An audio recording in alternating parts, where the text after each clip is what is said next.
Welcome to the Stretch Run Belmont Preview Show. We'll be previewing the Great Stakes races Friday and Saturday at Belmont at Saratoga. We've got three guests tonight: Rachel McLaughlin, Katie Davis, and the 2022 NHC champ David Harrison. I'm joined tonight by Justin Sampson and the oldie capper Michael Oldham. Gentlemen, let's get right to it. Let's welcome in Rachel. Rachel McLaughlin. Rachel is the racing analyst and production manager for Horseshoe Indiana, and according to her X profile, the spokesperson for Family Leisure. She's an animal lover and a proud mama. Rachel, how you doing? Hey, yeah, sum me up. First time somebody's read my X bio, so yeah, thanks. Well, we'd like to welcome you in here. We've got somewhat of an agenda to talk to you about tonight. I think as I get over to there. So tell us about Horseshoe Indiana and where your passion from horse racing, handicapping, and being an analyst came from. Well, I was just a horse crazy girl. I think I'm one of, I don't even know another woman analyst who isn't either married to a trainer, has a dad trainer, or some other man that's in her life. Not that I'm downing anyone or anything, but I literally just was like a lot of other degenerates. Loved horses. My grandpa taught me how to read a program at Henderson at Hoosier Park, and it kind of fell in my lap. I was an intern at Hoosier Park, and I was good at the TV part. So they said they kind of made me a handicapper, and then it snowballed from there. And now I do the production and sponsorships and social media. So I just love it. I fell in love with the people and the sport, and obviously the horses are my favorite part.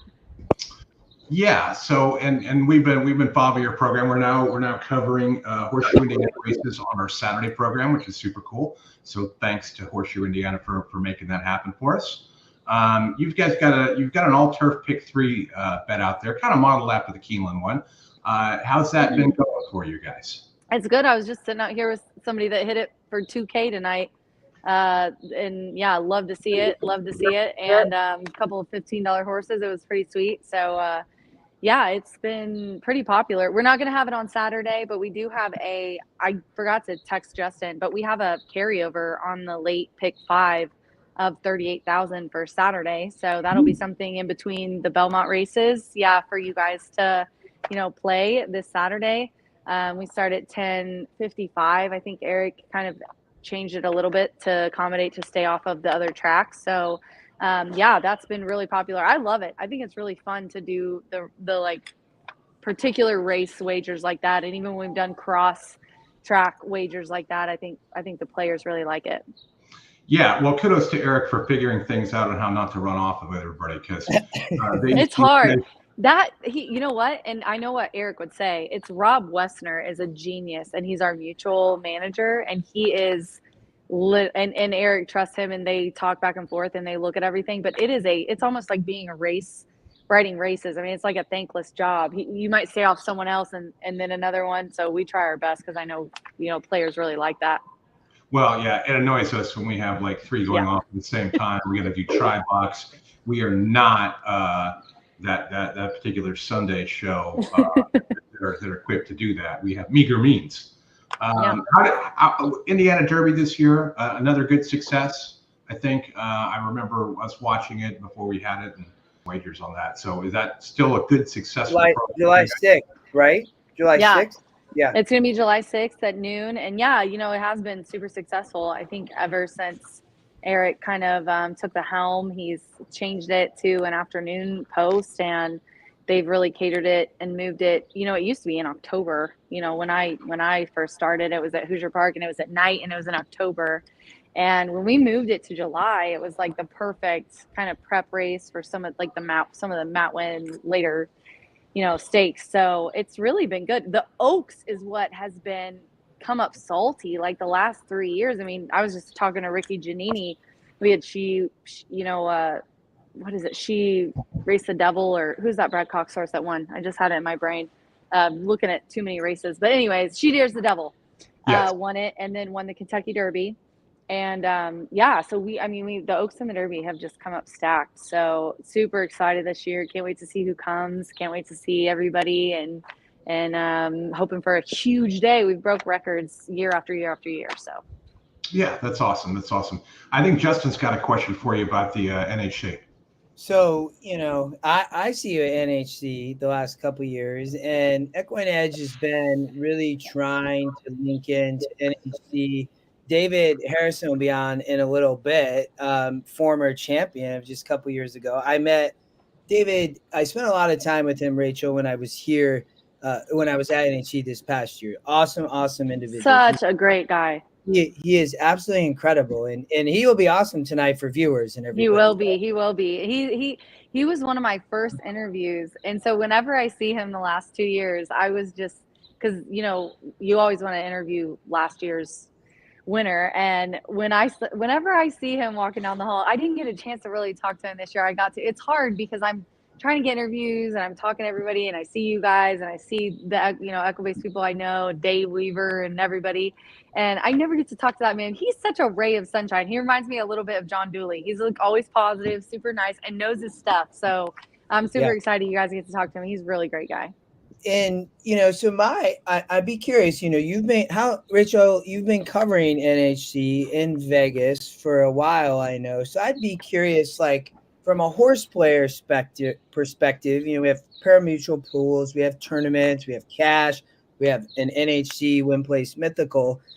What do you think, like, the importance of NHC is kind of to the horse player in the game, in the event, and everything? So I'd be curious to get your perspective. Yeah, I've learned a lot since I've started doing that. The first year that I was there, I've been doing it for a couple of years now, and I'm telling you, I learned so much the first year. It was amazing. It's a completely different. I'm a track analyst, so I have to cater to the hardcore degenerates like you guys, but I also have to keep in mind, I love that term. It's like my favorite term, degenerates. But I also have to remember that there might be a kid that's younger than me that's got some disposable income that might be a little bit kind of turned off by the hardcore verbiage. So I try to skate that line. I think there's a couple different people, but the tournament play I think is so important. The amount of work and obsession. Like, I mean, I was just sitting with these guys like for the last hour and a half handicapping these races that we're going to talk about. And, Mark was like, gosh, Rachel, you are a workaholic. And I'm like, you should see the guys that are handicapping for 11 hours. Like, I'm coming down to do interviews in the morning and they've already been there sitting, drinking coffee since 6 a.m. And there were some guys that I would interview at the end of the day and I would say, hey, I know we're almost done. Can I just talk to you about how I got to get upstairs? I got to start handicapping for tomorrow. And I just think that they are such an important part of our industry. Like, without these guys who like really dedicate their time and enjoy the sport and invest in it, we would be nowhere. I mean, what would we even do? So they're such a valuable part. And they're some of the best people. I always say, I mean, I'm a horse crazy girl, but the people are the best part of this industry. Like, everyone's super cool, super nice. And you might run into a jerk here and there, but for the most part, they're all great people. So what's your most enjoyable NHC Vegas experience? Appropriate story. You can go. Family. I think honestly that my most memorable one. I can't even remember like the first year. It was such a blur. But this last year, it was is it Ricky, the Italian guy that was like, my mother makes a meatball for me on Sundays. Dude, the last day, him and I sat at the video poker at that big center bar, and he was so sweet.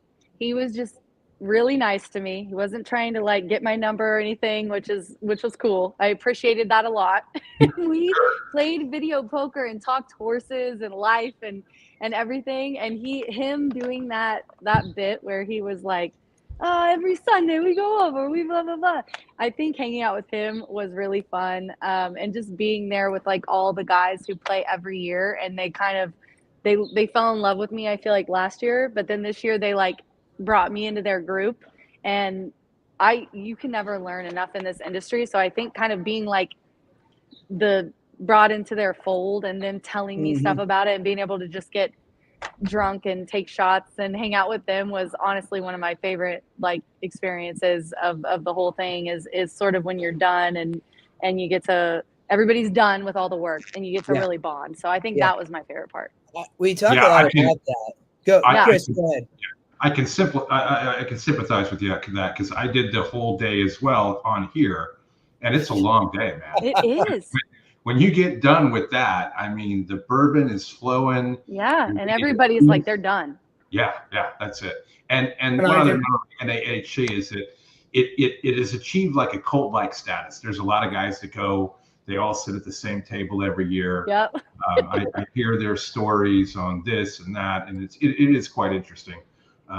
We all may be out there in March. That's TBD. We'll see what goes on. But let's get into the EquinEdge part of the discussion, Justin. Well, So can I ask a quick? So, Oldie, go ahead. let me add as well, guys, that I will not be in a closet, a walk-in closet in a hotel in Grand Rapids, Michigan, broadcasting the NHC. Okay, like I have was got last to year. hear this story. What do you mean you're in a closet broadcasting? He was. All right, so you guys can tell the story if you want to. So my daughter is a competitive all-star cheerleader. Mine is too. She does competitive cheer.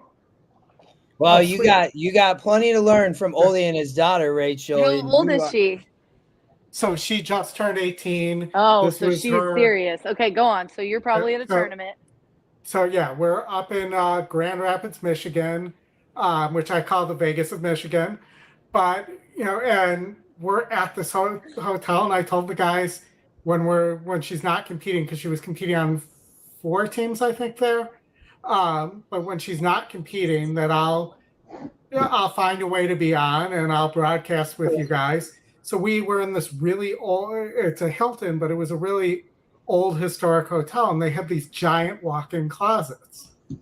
And so I'm like, okay. I brought the chair. It's like I love this. like big giant chair from in the room into Right. the walk-in closet. No way. Used I bet you got my- great as acoustics. a though. desk. But yeah, so my daughter's been chairing for 13 years. She is going to chair at the University of Tampa next year. Wow, congratulations to her. I'm not going to lie, being a cheer mom has been really hard for me. So maybe you could give me some pointers. I'm not exactly the kind of girl that is cheer. I'm more like dirty horses and chickens and shooting guns and throwing axes. So it's been a challenge for me to be a cheer mom. So if you or her mom have any advice, please shoot it over. It sounds like Oldie needs your number. Yeah. All right. Let's I get, want to point it out that was not me asking. no, exactly. And then after he was done with all that, guess what Oldie did? He came out of the closet. All right. You joked just right yourself. Well done. Well done. That was well done. Yeah, I mean, we set him up for that, I think. Yeah, exactly. I love it. All right. Let's get So into we're gonna talk Intercontinental, right, Rachel? We talked Intercontinental, and then we'll And we'll do Belmont. You're like, yeah, we'll talk Belmont at the end there. And your trackside, which is awesome at Indy. Yeah, you guys want to see? Yeah, that's incredible. So this is our brand new awning. It was millions of doll hairs, hundreds of millions of doll hairs. And that's my family leisure furniture right there from the commercial I do. Yeah. And there's some of my degenerate friends sitting back there. By the way, it's a gorgeous spot, and I got a stage like for big days. So yeah, it's gorgeous, and they turned Churchill on for me on the jumbotron. So yeah, I'm chilling. We don't handicap for 11 hours because we have EquinEdge. It does a lot of that for us. Exactly. So, Oldie, you want to pull up Intercontinental? I have it right here for you guys. Just let me enlarge the screen before I bring it. So, Rachel, one question I have for you, knowing that you use EquinEdge, as we handicap this, how has EquinEdge helped you kind of with your handicapping game? I'd be curious to hear that as we talk the Intercontinental. Right. So I honestly, what I love and when I handicap, I have found, and I just talked to Scotty about this like 2 days ago, I have literally found that I will handicap the entire card, and then I like to get on to look at like compare what I have handicapped to what I have, and it's always like spot on, literally almost exactly. The long shots, even sometimes the ones that I like are so close. But what I love is the GSR, the growth strength ratio. When you're handicapping, the hardest part is when you're handicapping a maiden that you have, 2-year-olds babies that haven't raced before. You don't really have a lot to go off of. I mean, you can get on DRF and you're whatever equibasing, you look up the dam and the sire and see what they've done, but it's only so much. I love that the GSR and the SOR when I'm handicapping those kind of races. I have found that even if it's a horse that's a really big long shot, the GSR is clutch. Also, I do like, me and Scotty have also talked about this. There's not a bunch of handicapping tools for quarter horse, and I freaking love quarter horse. I love handicapping it. I've learned a lot from, Justin likes that. I've learned a lot from Martha. Los Ponies taught me a lot when I first started because I've ridden lots of quarter horses. I haven't handicapped a lot of quarter horses. I learned about harness and thoroughbred when I started, but I've learned so much more. And the freaking numbers for quarter horse are phenomenal. There is not a time when I don't see a horse that is the top of the list that doesn't run well. So I mean, it's really, really good. So those are my two favorites, maidens and quarter horses. But the entire system, I mean, I've had it since the beginning. Scotty reached out to me like right when he was getting it up and running and was like, hey, I'm super excited about this, and I've been using it forever, and I've been trying to promote it. And now he told me about what's the new thing, Justin? The race sim. The race sim. I can't wait. I haven't seen it yet. Oldie's going to. So let's go. We'll watch. Can I do that on mine right now? No. It's only in beta mode for everybody watching. But end of June, it's coming. And Oldie, feel free to. I will transition to you as we go through this. Still feel like we need like a call to post or something when you hit the play button, but we're off. One thing you'll notice, Rachel, here being a horse person, is the horses never change leads. Yeah, that does kind of suck. Bruno will be very happy to hear that. Yeah, I too. Okay, I see. So this is what I love this. And the crazy thing is very accurate. Using historical, right? It's using the AI algorithms, everything that's built upon EquinEdge, and it creates a race simulator. So, Oli, it has roses for Deborah winning, right? Right. I will let you. I know Rachel, you had some picks here and what you thought, but top EquinEdge pick is roses for Deborah. You have a price in the Run for the Hills that looks to be running a big race. And then you have the EquinEdge long shot too. But Rachel, would be curious to hear your kind of perspective as you looked at the Intercontinental. Yeah. So I honestly hadn't even looked at EquinEdge yet, but it's obvious. This is a little bit chalky.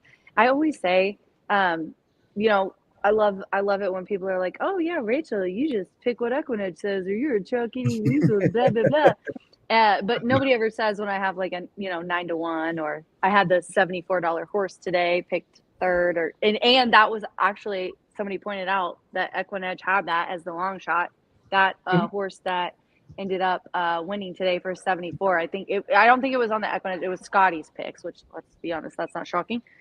So this is a little bit chalky, but I did go 6-10. I think this is sort of like a lock race. Roses for Deborah. She's had a little bit of a freshening. She put up a 99, really nice speed figure last time and won with IRAD. I haven't heard about IRAD. Somebody just told me that he might have. Did he have a spill today on the? He's fine. He got jacked up in the gate. He had an MRI. Oh, he did. X-ray. Oh, good. His ankle's good. He'll test it out in the morning. Okay, good. Yeah, at least he has a day until the Belmont, but he probably has a bunch. He obviously has a bunch of amounts Friday. But and then Love Reigns. I mean, I'm not gonna belabor the point. The best speed at the distance, roses for Deborah. I'm not gonna go too deep in that favorite. It's kind of obvious, but Love Reigns I like a lot. Rosario, of course. This one, it's a move up in class, but I always think like an improving horse is a dangerous horse. However, the only thing I'm worried about is this horse bounces a little bit. And she put up a top effort, but she always seems to throw in a clunker in between. However, those were really spaced out. And that also you need to take into consideration, obviously. I mean, you're spacing out these races. This was, they were in November, then April, then August. They really, really spaced them out.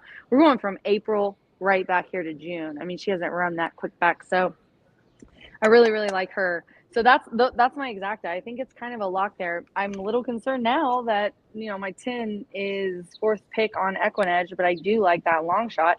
Jose Ortiz crushing it. He's come here and rode quite a few times, and he always does, but love seeing him come here, and this horse is super consistent. So I think that's a really nice long shot. If you get 10-1 on it, I think that would be maybe my new trifecta, 6-10-1.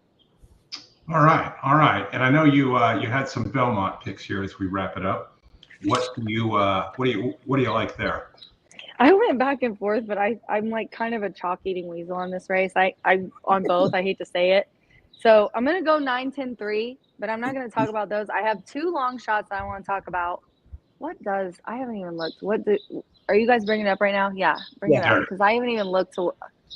I can only do so much in an hour and a half after handicapping 9 Indy races. I haven't even looked to see what EquinEdge is saying. You have it up? Mystic Dan. Oh, Honor Marie. Okay. 8, 9, 10. So I agree with the morning line. I handicapped it all, and then I looked down and I said, oh, man, my 2 long shots, if it rains, is 1, 9-10-3, just because I'm just going to tell you guys the truth. I mean, you can't go against horses who run good figures at the distance. Some of these haven't ran a mile and a quarter. You don't know what they're going to do. I don't think that Seize the Gray is one that you need to keep in unless we do get some rain. And then I do have a little bit of a long shot. I love that Wise Guy horse, the 10. I feel like Mind Frame, everybody's talking about. It's like the buzz horse, and I love that we have it second in the in our algorithm. But I will say there's something about the 5, and me and my friend were talking about it. Antiquarian. This one won the Peter Pan, has put up a 95, which is close at a mile and 3/16. Hasn't ran this exact distance, but I think might love it, to be honest with you. And Todd Pletcher, I mean, that's just one that I think I would mix in. Where is that? This is way down in our EquinEdge. 9-10-3-1. Yeah, so everything I like is up at the top. But then the 5, I think, is like my long shot for that pick. So those are my selections. I'm a chalk eating weasel in that race as well. Don't forget to throw in the 1 if it rains. So can I go back for a second to the Intercontinental here? Yeah, all right. I just want to point out one thing here. When I'm playing against chalk, I'm typically looking, why would this horse lose? And for Deborah, and I remember this also, Clement talking about this. He does not think this horse wants wet turf. I know it has a win against easier and wet turf, but it also went up to Parks on yielding turf. And for me, we're seeing the rain here. If it's good, it's probably okay. But if it's softer than good, it might be a case to downgrade Roses for Deborah, who needs to come from behind for the most part, even though is it already this is raining not there? The classiest field. Rain after the races today. Yes. Oh, man. So we'll have to follow that one up. But I do like Roses for Deborah there. I wouldn't go against you. All these comments are pertinent. You do have to check what the conditions are in the morning. And then once they get to that, if they get some rain in there, up there or whatnot, it can draw that out somewhat. So we'll kind of to be determined. But we've got to move on, Rachel. So thank you very much for joining us tonight. We'll look to some more appearances with you in the future, potentially days when you guys more run. Indy. We'll keep covering Indy. Yes. Yeah. We'll definitely be have doing me on whenever. Like I told an you, Indiana Justin, Derby special. I gotta work. Yeah. We should do an Indiana Derby. And tell John that when he calls the races and they get into the stretch, it's okay, and they're into the stretch run. I'll give him that critique. Yeah, there and as well, John's like the voice of racing to me because I grew up at Arlington. Oh, you did? Yes. Yeah. That's awesome. So- Yeah, Joe, I like back in the day, I was with Joe Christopek. We hung out, went to a Yeah. Bulls game, and it was closed, and I couldn't go. It's the only track around here that I haven't been to, and it closed before I could go. It's my one true regret in life. All right, Rachel. Well, have a good rest of your week, and we will be covering your races on Saturday. So have a good one, and good luck with your picks. Thanks, guys, so much. Have a good night. You too. Bye-bye. Hi, Rachel. All right, let's bring in what I'll refer to as the badass. Let's bring her in. Let's bring in Katie Davis. Katie Davis, guys. how you doing? Good. How are you? Good. Excellent. You ride the New York circuit. You come from a family involved with the sport, and how are you doing tonight? I mean, you got mounts tomorrow. You got work to do. Yes. Stuff on Saturday. Yeah. And we're also gonna bring in the NHC champ David Harrison. So I know he's very interested to talk to you about some of your mounts this weekend. So Awesome. Yeah. I'm super excited. Hello, gentlemen, hardcore degenerates. How you gentlemen doing tonight? Not you, Katie. You're an actual professional who I have the utmost respect for because, geez, I would be scared shitless to be on a horse going that fast, with especially large fields. So Yes. kudos, jockeys are you're fearless. And Thank you. Thank you. I and you appreciate do a it. great job. And I have to tell you, Dylan Davis was very sweet to me at the NHC last year. I had a few good winners on Silver Sunday Day, so thank you to Dylan, and welcome aboard. Thank you. Thank you. David, though, so Yes. you're talking about Dylan. I just want to talk about Katie because Katie. That's fine. The amazing part about horses and all that, and then I will jump to another question, but I bet on Funny How as a single in the Broadway stakes to take down the Big Four for $35,000. So yes. But Yes, that's amazing. Now you owe a percentage. Now you should get a percentage. Yeah, I know. No, where's my 5%? Yeah. I pay my taxes on that win percentage. No, Yeah, right. But we've talked a little bit, Katie, and like I respect you a lot. I was raised by a single mom. You are a jockey, a mom, Trevor, a jockey. You are, I'm sure, around the track all the time. So I would be curious, family is significantly important to you. I know it is. And how do you balance that as an athlete, as a jockey like that in the day-to-day with the family and then going to do, business on the track? I'd be curious to hear. So when I first got into the business, I had one female jockey that I look up to, Carol Cedeno, and besides my sister Jackie, but she's a mom of two. And I always picked her brain and I was like, how do you do it? How do you do it? Because I know down the line, I'm going to want kids or a kid. And I just want to learn that balance that you do. And she goes, Katie, if I didn't have my parents, it would be way too hard because you would absolutely need a nanny, literally. And to that conclusion, I have my parents. I have my mom and dad. They are great. And on top of that, we actually have a daycare on the backside in New York. Nice. Yeah. That's super cool. Yeah. And so they open at 5:00. You drop your kids off. As long as you have a badge, you're a groom or a hot walker or even an owner. And you got kids and you want to go to the races in Saratoga, they're open till like 8:00, 7:00 at night. It's a really special thing. And that's what made it easier for me too, as well, because it's my first child and my mom and dad, they work in the morning as well. My dad trains and my mom works with him. So in the beginning, I was a little like, no way. I'm not bringing Riley to daycare. It's not happening. And so I would bring her. They were in the same barn as Ray Handel. So Ray was looking for a rider and I had a C-section.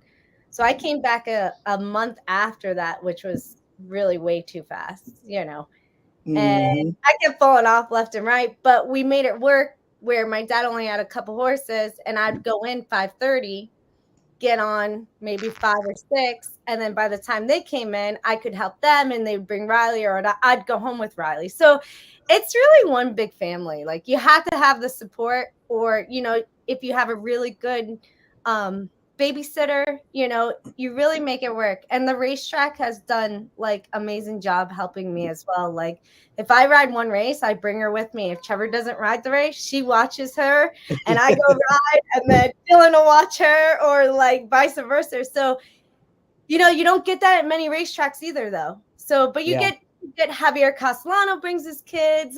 Everybody brings their kids. The wives come, you know. So New York is very tight like that when it comes to family. They want the love for the game, and they want people to succeed too, as well as a family. So they kind of look, you know, they're happy to see me to bring Riley. Everybody loves her. She brings her little bike, and she strolls through with her moose, and they, hey, Riley, and up and down the hallways between races, and like, because you get bored in the room, you know, at times. So I brought her today too, which was a lot of fun. She took a nap during my race, so yeah, she was out. I made it easy for Trevor today. Nice. So, you know, we will, you know, we'll spend a few minutes. You have quite a few mounts on Sunday. And so I saw in one of those races, David had some thoughts. But before we do that, you know, I would be curious, you know, for you rode in the Saudi Jockey Challenge, right? Yeah, that was amazing. And I would be curious, as a jockey, what's been your most memorable experience so far? That's a good question, because I really, it all like soaks in for me. And like, at some points people are like, dude, you won 7 races in Saratoga. It's like, I did? Like, okay. Like, that's amazing. Like, they're like, you don't understand. I'm like, I had fun doing it. And I brought the people. I think that was my most memorable time, was riding Saratoga for the first time, because it's my hometown, and, you know, I see my friends here and there, but like, it's family orientated. And I've been out in California, and they compared Del Mar to Saratoga, and it's nothing. You can't really compare it. And it's They're two different things. Two different things. They're two different levels. I mean, their level is there, but like, the atmosphere is two different things. Yes. Yeah. And so Saratoga, and I'm all about family. Like, my dad raised us family. He has 6 kids. I'm number 5, you know, and not all of us are in the racing, but, you know, we'll get mad at each other one day, and we kind of just, you know, the next day we're best friends again. So like, family's very important to me. So Saratoga was a really big highlight, and finishing 2nd or 3rd in a grade 1 for Belmont as well. And, you know, having people saying, oh, why are you going in that barn? You're just wasting your time. And, you know, I always just stay quiet and like, hey, if he throws me a horse nobody wants to ride, I'll do the best I can. Like, it doesn't bother me. But the Saudi was a great, like, it's like, they're both very, because, you know, when do you ever get an opportunity to go overseas? And I got to take my dad, and he's ridden over there too as well, a couple of times in the 2000s. And it was really ironic, because I rode for the same prince that he rode for. It was really cool. Yeah. And I met the prince too, and I'm standing next to him, and I'm like joking around, and they didn't know what to do with me. And I was just like, I'm like, how do you say smile in Arabic? Because we're all taking a picture. And actually, I know I'm getting off topic, but like, kind of. But a local boy was in the race with us doing the challenge, and the prince was like, oh, local boys, glad to see you come make the picture. And I'm like, yeah, I started clapping for him. So embarrassing, but I had a blast there. It's very different for sure how they do things, but, you know, it was really unique. And my dad talked to the vet out there, and he was like, yeah, we don't, you know, we take everything, you know, step by step, and, you know, they're trying to be up to date with everything, and that's perfect. You know, we can always learn from other tracks. Yes. So, do you remember the 2023 Broadway Stakes? Yes. Yeah, that's what we were talking about. Yeah. That's funny how. Yeah, it's funny how. My husband got hurt and I was galloping for Ray and I would gallop that filly for him. And we just, we hit it off, like me and Funny How. I was like, this is my filly. Do not take me off. And if my husband's going to ride, I'm going to do what's right and we're going to win money. And then I got to the summer, I galloped because I would have started riding earlier, but it was Saratoga meet and it was like, it's tough. You don't just go into a Saratoga meet and have no business. Yeah. And so I waited, but I got to meet a lot of owners and, you know, I hate saying like being a woman, but that's half the battle is like getting the owners on your side, you know. And what about the trainers? What about the trainers? What trainers support you the best? I have a couple trainers that really support me right now. Ray Handel, when Dylan doesn't ride him, he rides them all. And I'm like, give me one of them. Like, Dylan, go ride a Clement horse. Get out of here. I have Barkley Tag. They've been a huge support for me today. And this summer, I got a good compliment from Saratoga Stables and Jack. Jack was like, I'm really impressed. And like, you know, they want to move forward and give me a little more opportunity, which is really incredible. You know, you have to have opportunity and you just make the best of it and you kind of run with it. If you mess up, it's on you a little bit, you know. So them, and then Danny Gargan. I rode Ringy Dingy and the Black Eyed Susan, and they're looking for another spot for her. I'll go ride her again. Yeah, we got a question for you in the chat here real quick, Justin, and I'll get over to you. Give us some insight. Give us some insight into, you know, what happens when jockey is on a closer and the gates open, you go to the lead, you go behind. How do you prepare for races like that? What's your go-to kind of thought process and data collecting for all that? So like the horses that I ride that close or yeah, so you're riding a horse, it's a closer, it's a front runner, you know, you're going to get some instruction. How do you prepare before you get into, you know, the walking ring there and the trainer's going to give you something and so I'm a really good listener, you know, and I try to do my best, but when those gates open and anything can happen, a horse stumble out of the gate and, you know, the worst thing you could do is if they want you on the lead and the horse just completely falls on their face, send them after that. It's like, that's pointless. Like you might as well get them up, let them settle, and then get into rhythm and wait and just make one run. Things change all the time, you know, and somebody asked me, oh, what's your favorite position? Like, where do you like to be in a race and stuff? And I'm like, I like it all. Like, you put me on the lead, I'll look back between my legs and I just slow it down, turn their head in and on the grass. And then you look back and I got these guys. I went 49. I know it, you know. Or you sit the pocket. That's a lot of fun too, because you're just sitting there and you're like waiting. That's like more of a thrill because you're waiting for a spot. And it's like, oh, this bug boy in front of me is going to move off the rail. I'm licking my chops. I can't wait. and a closer. I love a closer. You know, you sit back there, don't send them out of the gate, let them get under their feet. You got to listen to your horse. Your horse tells you.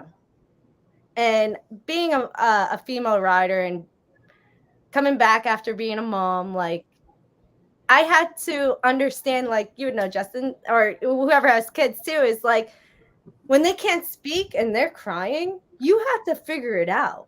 Because they're going to keep crying and crying. Like, my little girl, she was so constipated and, like, the milk wasn't working. And, like, I wasn't doing well with milk. And, like, it was, like, whew. I had to buy formula overseas. It was during COVID, too. It was, like, you got to figure it out. Yeah. Like, it's not all about what you think is the best or you want to manhandle them or you want to macho man them. Like, you need to make it their idea too. Like they love what they do. If they don't want to run, they're not going to run. So it's it's fun. That's what I enjoy is difficult horses too, but won't hurt me as well. You know, I'm not afraid to say no on a horse, but me and Daddy Knows are like two peas in a pie. Like if anybody claims him, I'm going with him. You know, like my dad goes, but at the same time, it gives me opportunities to get into other barns. Yes. So that's the best part about it. I think, I want, I appreciate you coming on, Katie. This is awesome. And so I know David was like, hey, we got to talk about a race with Katie. And I'm like, I got this. And David might have another race, but I have 2 races on Sunday. And I don't know if you've ever seen EquinEdge, but, so I haven't. I'm sorry. But I will now. This is perfectly fine because I think there's race 9, right, on Sunday. You are on Union Trail. Yes, Union. Dylan is also in that race on the number 7, which I think will go off as the potential favorite. I'm going to share my screen rate. Okay, you got it. I was about to pull it up myself. No, I got you. So okay, good. Dylan is riding over here for, better lucky than good. That is the top EquinEdge pick. That's one algorithm we have. And Dylan, and then you are riding Union Trail as it's actually our long shot. And that's the Barclay tag horse for Saratoga Stable. So I was going to show you, it goes back to a little bit of the question. We have this race simulator that we have, which is pretty accurate, Katie. So, at the first call, it has, let me make the screen a little. What number am I? 12? Okay. Yeah, that's right. You're on the 12. You got me to win? No way. Well, so first call. So on the first call, you have the, our system says you're on the horse with the pace with maybe the 6 relate.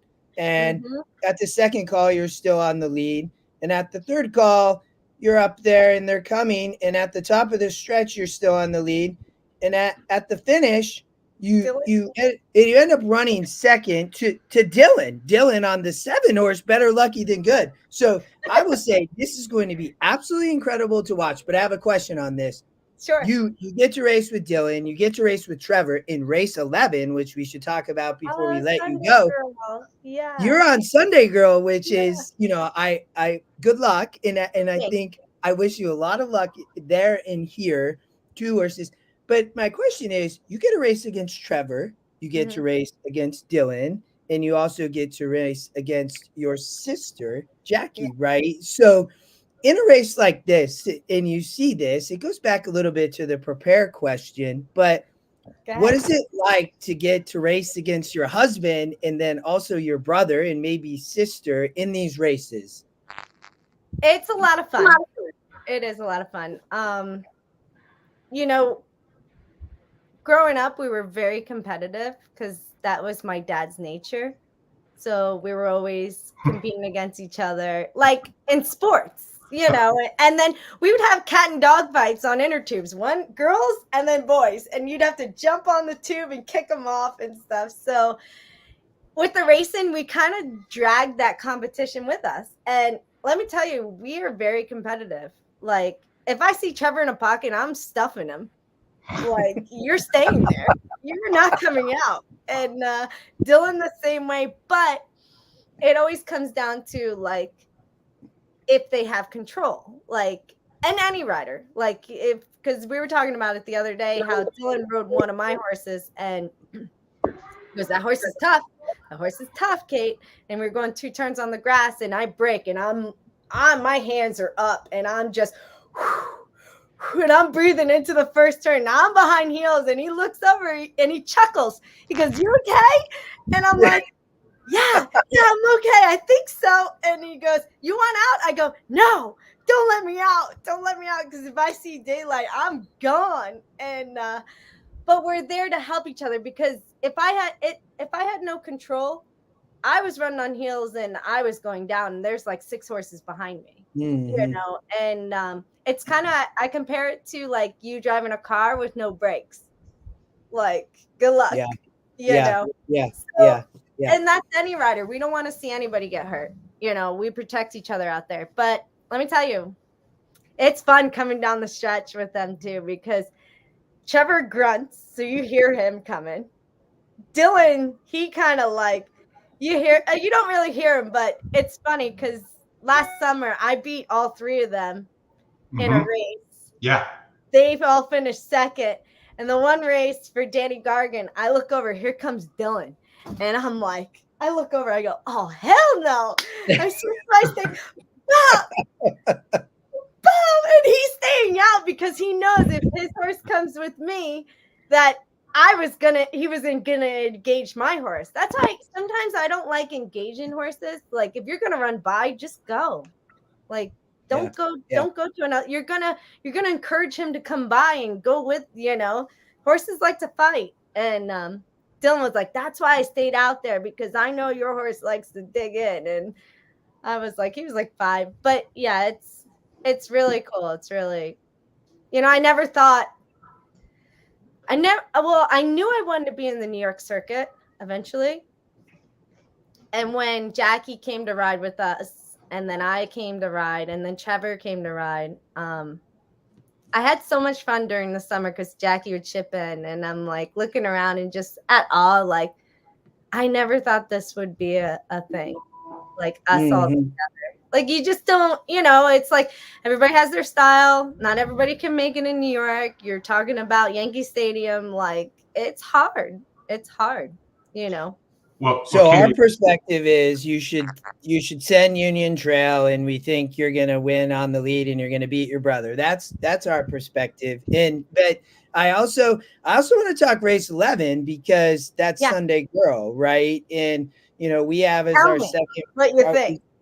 Yeah, and we have as our second pick, and you can see in a similar situation up on the lead at the first call, the second call as well, at the top of the stretch as well, and at the end, ends up right there, first and second. Johnny V riding Landed, the 7 horse, but here you're also facing Dylan and Trevor. Dylan on the 8 horse, the Shoe Lady, and then Trevor, Bernie Takes Charge. So I broke Bernie Takes Charge. Oh, you did? I broke her maiden. Yeah, in Saratoga, I broke her maiden. And then Trevor stole her from me. That was like, you might be on the better horse here, though, in Sunday Girl.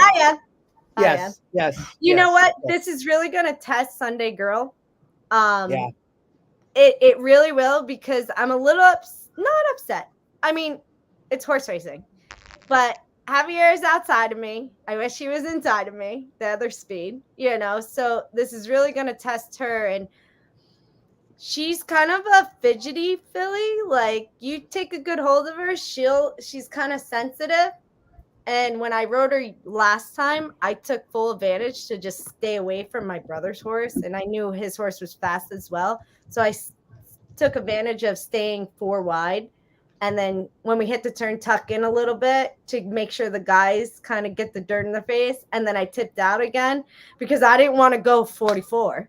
Like, she would have done it easy for me. And then I came back down, and then I set her down. But one thing I did learn about her is she runs, but she doesn't like that manly, aggressive hit. Because when I hit her that's why you're running. Yikes! She was like, left lead, no, don't do that. So that's why it's nice to get on horses again, and you learn their style, you learn what they like. And my dad kind of reminded me, Kate, she's a little filly. She's running her heart out. Be nice to her. Like, yeah, you're right. Well, Katie, we got to get you introduced to EquinEdge and see if that could be a good tool in your toolbox in terms of I would love this. So give me a discount. I'll come on your show whenever. We'll work something out for you. Okay. For sure. You're the first. We got you. So I love it. This is cool. I love this. You're the first jockey we've had on the show. So awesome. Yeah, we're super excited to get more of the human athletes on these things, trainers as well. So we're going to move along. We got to get to the handicapping portion of the show. We will be watching you. Okay. We'll be covering you. We'll be looking for you for a good, clean break on the 12, and then just go and do whatever you got to do. You got to throw the whip at the guy or distract him and go, hey, be like Joe Montana in the Super Bowl. Is that John Candy in the stands? Freak him out. You know what's funny is I was trying to beat one guy in Delaware, and it was a stake race, and I whacked him so hard on the toe with my left. I was like, straight right on his toe. He goes, damn, you hit hard. And I'm like, I'm trying to beat you. Get him like out of focus for a second.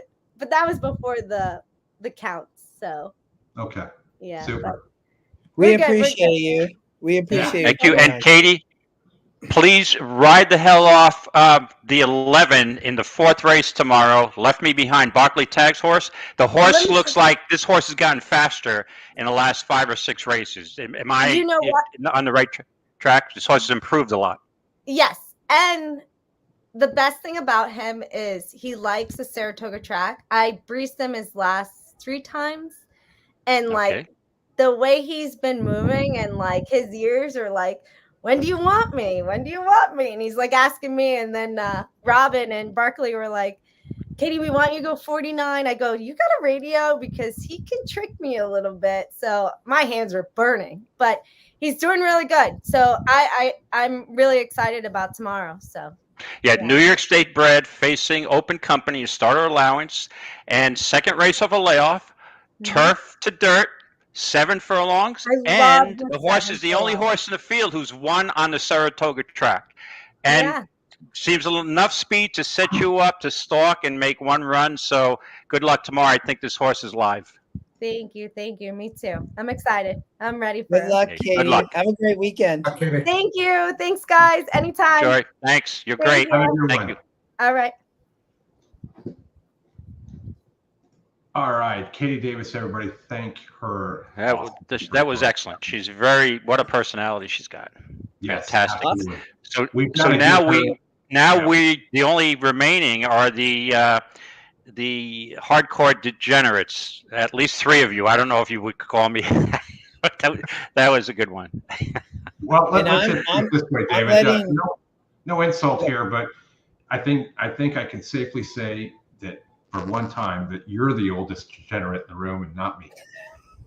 So that always makes me feel better. But yeah, she is super awesome in terms of her personality, energy she brings to the sport, and everything else. But let's get into the handicapping part of the program tonight, and I think we're going to start with the last 4 tomorrow at Belmont at Saratoga, and then get into the full set of grade 1s on Saturday. Saturday is almost like, I think people are thinking this is like a potentially a BCBC prep program. I am leaving you all. You know that. David, I appreciate you joining. I got to go coach some baseball. That was awesome. Good I luck. love hanging with you all. Good luck. I'll be around with these guys and all of you this weekend, but I'm going to hop off for now and let you all take it away. Okay. All right, Justin. Thanks for joining. Good luck, Justin. Enjoy the weekend. Back this weekend for some great racing at Saratoga. Bye, guys. Bye-bye. All right. Oldie, let me get your... So we're pulling old bait and switch, right? We're doing the Eastern Oregon Livestock Show, right? The Eastern Oregon Livestock Show, which is currently up on EquinEdge. We were unable to get the video rights for that. So we'll not be covering that one. Okay. Yeah. So, Oldie, let's get to race 8 tomorrow. Race 9 tomorrow at Saratoga, and get you guys to work through this. All right. So, David, I'll kick it off with you.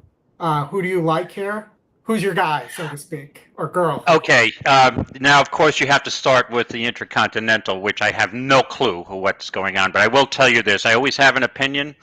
I'm going to be at on track for both days, and I've put a really good lot of handicapping into this card to both days, and I'm going to concentrate mainly on my key plays on the dirt. Okay, I think some of these turf races are just so wide open that I'm going to probably just play very lightly, tread lightly in the turf races, and look for some value. So, with that being said, I want no part of Roses with Deborah. No, absolutely no part. I mean, you're not going to get any prices. Horses. I mean, she is a game mare. And off the last race at Keeneland, she's going to be tough to beat. But I mean, there's so many horses, and these turf sprints are wide open. Of course, Roses for Deborah is 2 for 2 over the track, and I'm looking to get a long shot on the board here. I'm not particularly in love with Love Reigns either, no pun intended. But I realize, though, you do have to play either the 6 or the 10 in any exactas or any triples that you might be wanting to play. But the horse I'm trying to get in here, again, I'm looking for value both of the days to try to squeeze a long shot either into an exacta or a triple. And the horse I have some interest in is the 9 Spicyberg. From Mike McCarthy. Second race off a layoff, comes from Santa Anita. That last race is nothing wrong with, 6 furlongs. It was a relatively slow pace for that distance, in my opinion, and the horse just cruised. I'm thinking this filly has upside, room for improvement, a 4-year-old, racing exclusively on the West Coast, ships over. I like the second race off a layoff, working steady. So I'm just looking for some value in this race. And I don't know who's going to win, but if I was going to pick a horse on top, I'd probably go with Love Reigns over Spicyberg. And then Rose for Deborah obviously has got to be in the top 3 or 4. And so that's the way I'm approaching this race, but I'm treading very lightly on this race. Excellent. So I kind of agree with you on Roses for Deborah. I gave one of my reasons on when we were talking to Rachel. Chris, you're muted. What? Stop! You guys have an opinion that matches? That doesn't happen very often. I love it. I don't necessarily agree. Well, I like Love Reigns. I think Coffee Maker is the one where the value is here. 10-1 on the morning line, 3 of 6 at the distance. It's Wesley Ward. You get a horse that can rate a little bit, not a lot, but I think is quicker than Spicy Bug. And, I think that the second back here, or really first back here for Coffee Maker, who's working very well, this horse has some value here.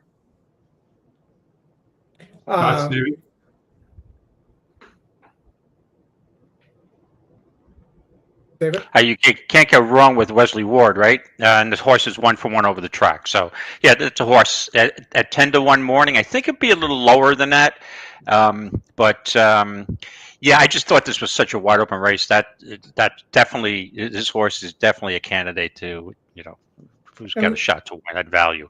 And again, I think the reason why we're not looking at Roses for Deborah, I mean, Roses for Deborah can easily win a race, no doubt, but I don't want any part of that price. So at times you have to take, that's why they call it gambling. You have to take a risk.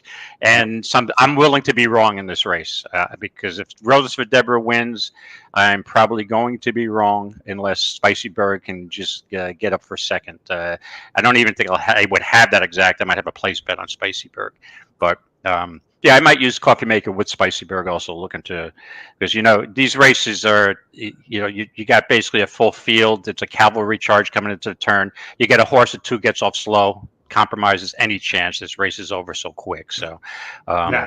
Only had mentioned before when Rachel was on, Roses for Deborah probably doesn't like wet ground. So if you got the wet ground there, take that into consideration. All right, Oli, let's get over to race 10. All right.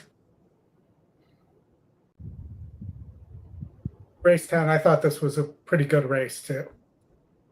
I know you said you were going to be focusing more on the dirt. So what do you like here at race 10?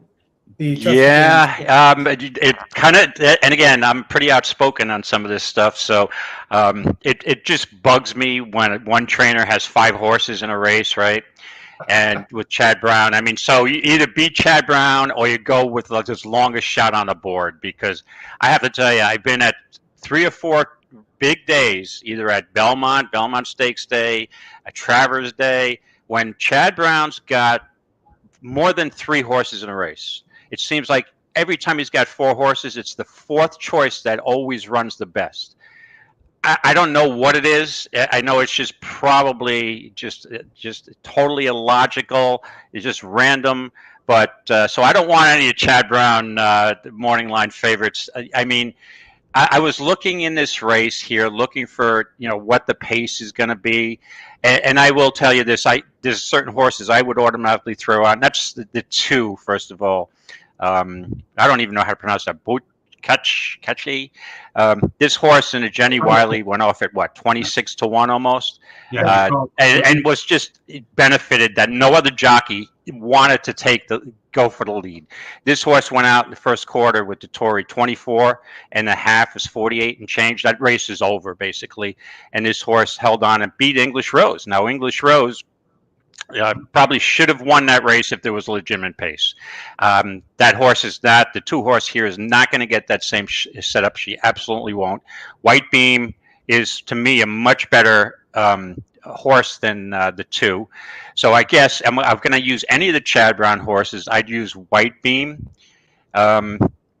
But the horse that I'm more concerned about or trying to get into the exacta or a possible win bet is Mission of Joy. Raced at May 4th against Chili Flag and Copus, the 2 brown horses, had the outside post, closed, but that's a great race to me off a layoff, a good prep race. Inside post can be a little tricky here at Saratoga going on the inner, but this horse is some value. I think this horse is she's going to move up. She's been working okay. And Graham Motion had a nice winner today in the 2-mile race, right? So his barn seems to be coming alive. This is his time of year, turf, right? So in any case, I'm trying to get the 1 Mission of Joy in, I guess, with one of the Chad Browns. It's going to be 7 White Beam and 4 Copus on top of Mission and Joy, and I'll flip them. And so that's where that's my approach in this race. And again, treading lightly. So. Chad Brown has 5 horses in this race, right? Yeah. All right. I'm sorry?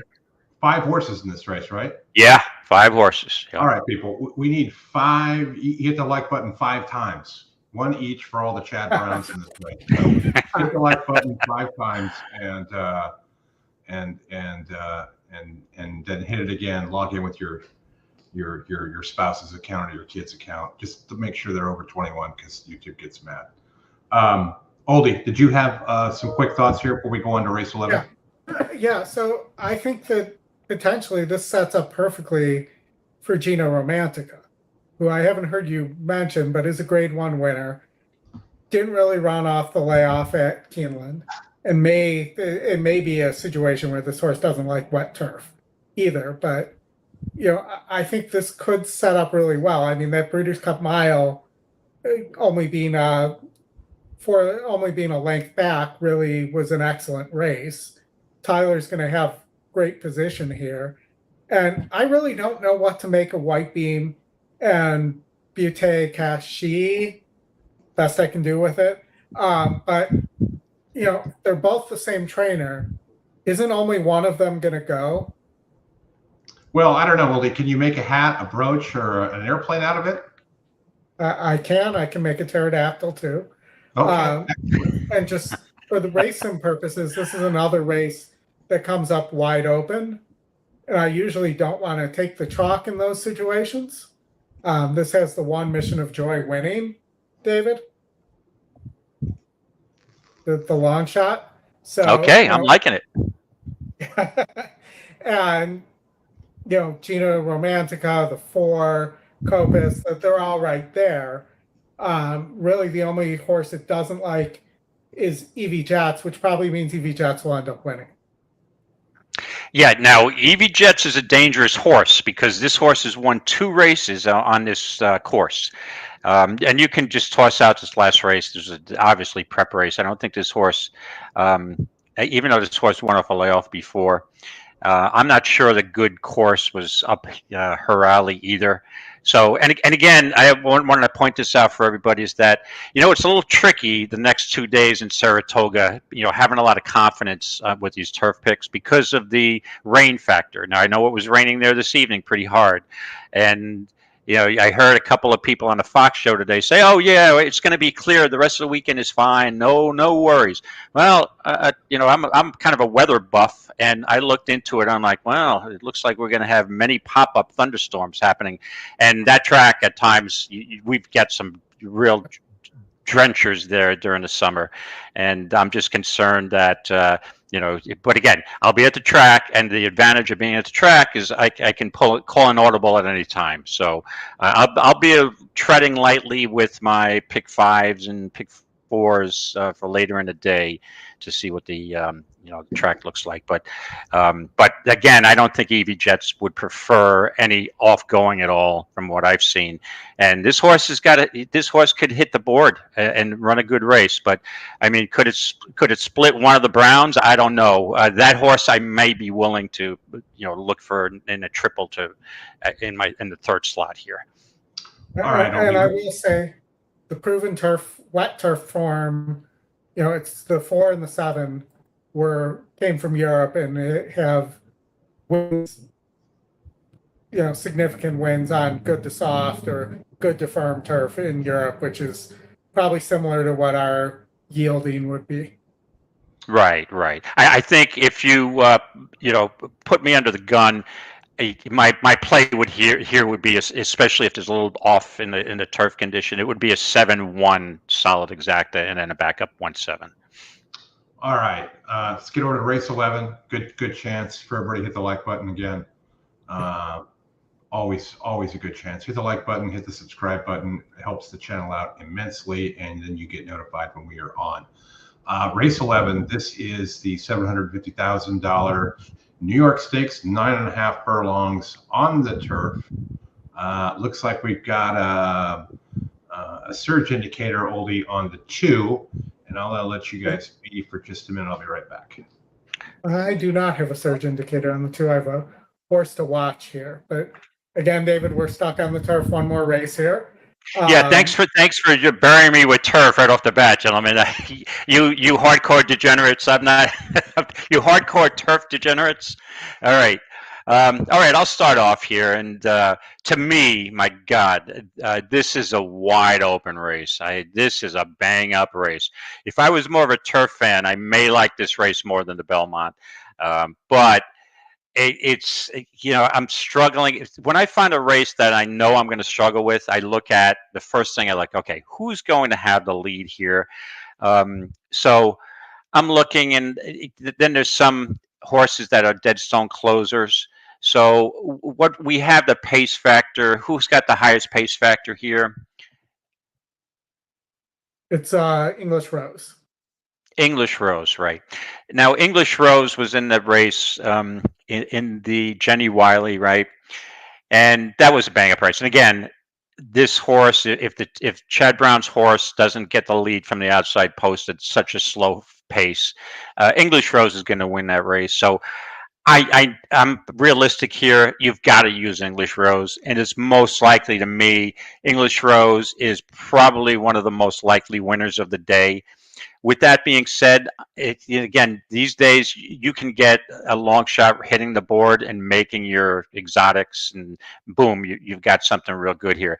I do think that the 6 Fev Rover is going to sit a pretty good trip here, but laying off the pace and can handle an off turf, and also doesn't seem to have any difference between firm and fat and off.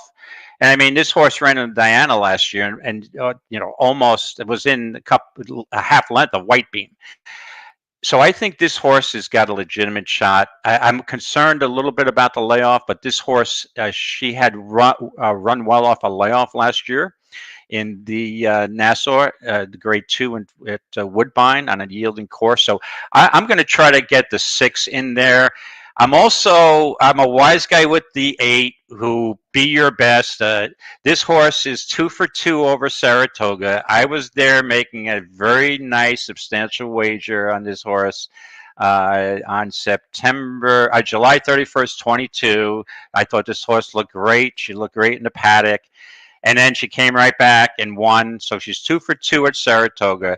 I mean, she's running in the Breeders' Cup Juvenile Turf at Keeneland. She was 11-1, and then they're shipping her all over the place. Grade 2s, Grade 1s, out to Del Mar a couple of times, out to Santa Anita with a nice second in the American Oaks against Anisette. Again, it's unlikely that this horse is going to win, but because I have some history with this horse, is another horse I'm going to try to get in the money. And the other horse, I don't want Didia, I don't want Warlock Goddess, not enough price for me. The other horse I'm looking at is 12 Royalty Interest, Chad Brown, and this is where I like to strike with Brown. 20-1 morning line. Can't sell one with them last time. They won the Sheepshead Bay. She went wire to wire, and she looks tractable, that she doesn't have to have the lead. I think from that outside post she can tuck in. And so I'd be looking to take a shot with the 12 in exactas and triples. So my play is going to be 2 over the 6, 8, 12-ish, that type of situation. What do you like here, Oldie? All right, so you named a few horses that I like, but I think there's more speed here than the pace number indicates. Okay. And, I think we could see a hotter pace, because I think English Rose, either Favroller gets an easy lead, because I think William Buick won't be aggressive enough. That's not his style. We saw it today. Be Your Best. I see what you're saying. I think Be Your Best is going to be near the lead. Royalty Interest, Chad's going to send this horse. I think that there's only one for this horse to go. So I think Didia sits right behind them. I'll tell you that the system also picked Didia as a single when I just ran a $24 pick 4 with no changes.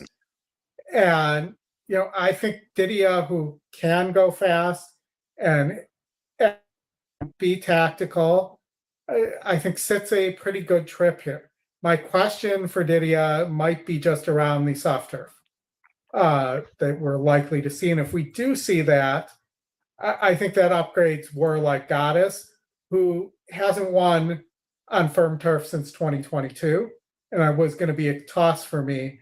I will also say in negative on Warlike Goddess, if you go back and watch the Belmont interviews from before the last 2 Breeders' Cups, he entered Warlike Goddess in the Breeders' Cup turf instead of the filly and mare because he thought 9.5 was too short. Right. And here we are going 9.5. And I know there are people who love Warlike Goddess. Great New York horse that won a lot of races there, but I think you got to take Bill Mott's comments into account there as well. I agree. Very good point, because I do recall that interview, Aldi. Very good memory you've got. Better than me. Thanks for, yep. So I just approach this race that I don't want Didia, and I don't want Warlike Goddess. That's like I don't like Roses for Deborah, only because of the price issue. And I'd be more concerned with Warlike Goddess's layoff coming back, because usually Mott likes to give them a race or two before they're at their best. So good deal. So hopefully we can move on to a dirt race coming up soon. We do have one dirt race, and the system again loves Just FYI. Okay. Seems to be one of those horses that the system always loves. It's typically a horse I love too, but let's start with your thoughts since you have some strong opinions. I have a long shot I like here, so I'll wait to talk about my long shot. Okay, yeah. Now we're talking turkey here, gentlemen. This race I'm all pumped up for. I love the field here. I think there's some real hard hitter. I think there's some possibilities of a price here. And we'll go to just FYI first. I'm not using this horse at all. I did use this horse last year in the Breeders' Cup. And I just have this feeling that after watching the 2 comeback races, that she wasn't at her best in the Ashland. Obviously, a prep race. I mean, I always give a horse a race or two, And then a sloppy track, even though she's won on a sloppy track at Belmont. I'm not sure. Torpedo Anna was just so good that day. But I'm going to let this horse beat me because of the price. That's the only reason. And again, I'm always looking for prices. I wouldn't have won the NHC without looking for prices, right? And sometimes chaos happens, and I don't want chaos happening to a 5-2 shot when I think this is a competitive race. And I don't. Again, Torpedo Anna is legitimate. She's a legitimate favorite. I love her last race. She seems to be improving race to race. But anytime I see her win on a sloppy track, I'm always thinking, did the slop just move her up so much that now back to hopefully a dry track, which we're just assuming here, that maybe I'll let that horse show it to me. I'll let her show it to me again on a dry track, okay? So I started looking around, and the horse I was real high on, which I loved her in the Black Eyed Susan, is Gunsong, Mark Henning's horse. Now, this horse broke its maiden on a sloppy track at Aqueduct, came back at Aqueduct 7 furlongs, ran against Leslie's Rose and Caress. That was a key race. She was actually favored that day. It just seemed that she kind of tired in that 7 furlong race. Went back to Gulfstream, tired in that on a good track, and late to Leslie's Rose once again. Then comes back at a mile and airs as a second choice in the race, and now goes to the Gulfstream Park Oaks, a grade 2, and it gets tired there, but it had an excuse, a trouble line, broke out, bumped. I'm not sure if that trouble I looked at on a replay was that severe, but I think this horse she's got tremendous upside based on the works and what I've heard through the grapevine that Mark Henning loves this horse. I heard this last year.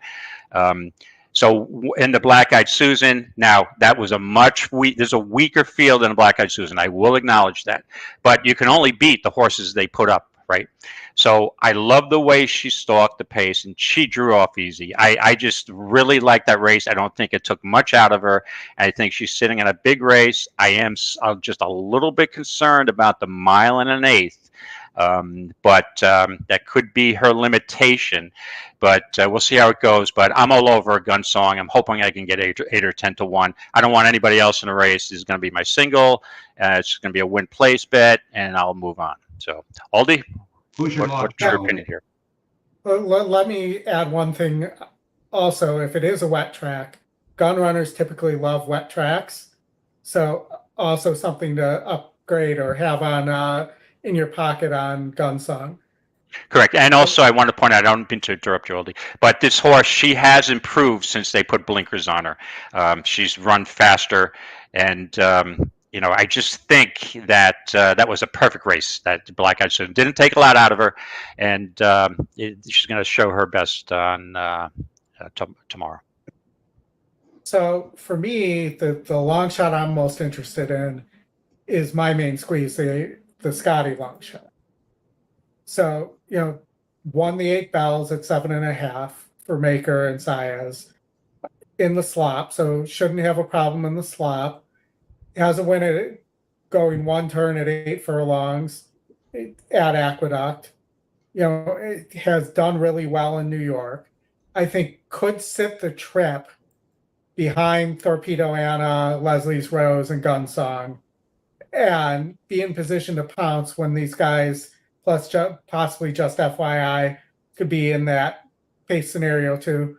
But I think my main squeeze may be in position to pounce and steal this race.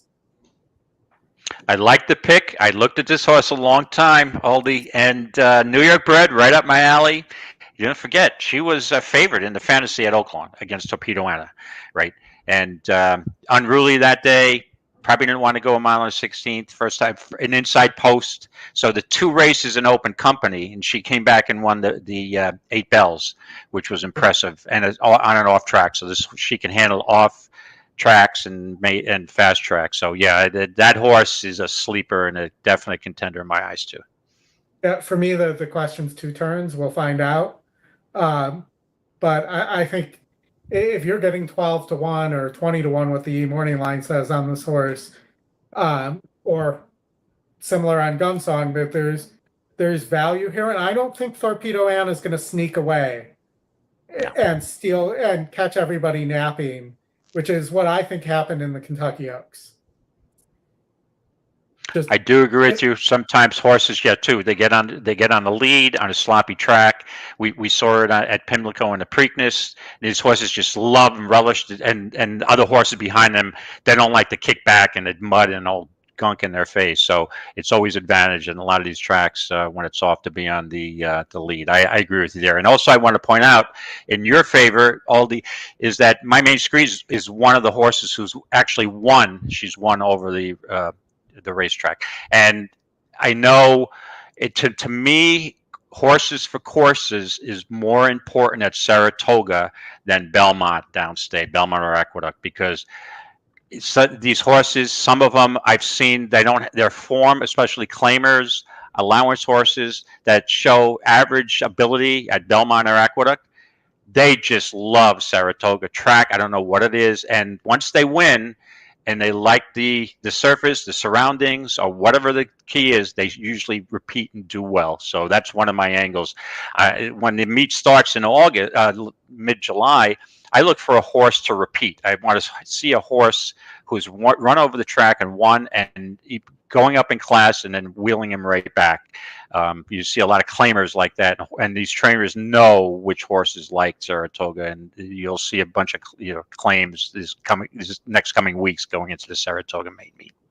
Yeah, that's also a good angle at Del Mar as well during the summer. Yeah. Only while you get over to Saratoga Race 7 on Saturday, the Grade 1 Octave Phipps, it'll give her a minute to catch their breath and hit the like button. This race, I think, doesn't need a whole lot of time on. I think this one's pretty formful, unless you guys see differently. So yeah, Aldi, I'll let you. I'm switching computer screens. I'll let you take the reins here for a second to go first. So this might be my craziest opinion of the weekend, but Saratoga is the graveyard of champions. You have told me that many, many times, Chris. Graveyard of favorites, yes. Favorites. And well, I hope it's not graveyard of champions. I guess I'm actually a champion, NHC champion, which I can't believe. But yeah, so you just maybe jinx me. I got to think about that tomorrow when I start going 0 for 3 tomorrow. He said it's a graveyard of champions. That's why I'm not doing well. But it's graveyard of favorites. I'm not a favorite in anything going into this weekend. So go ahead. So why the question is, why would Idiomatic not win? First of all, Randomized almost beat Idiomatic in the Breeders' Cup Distaff.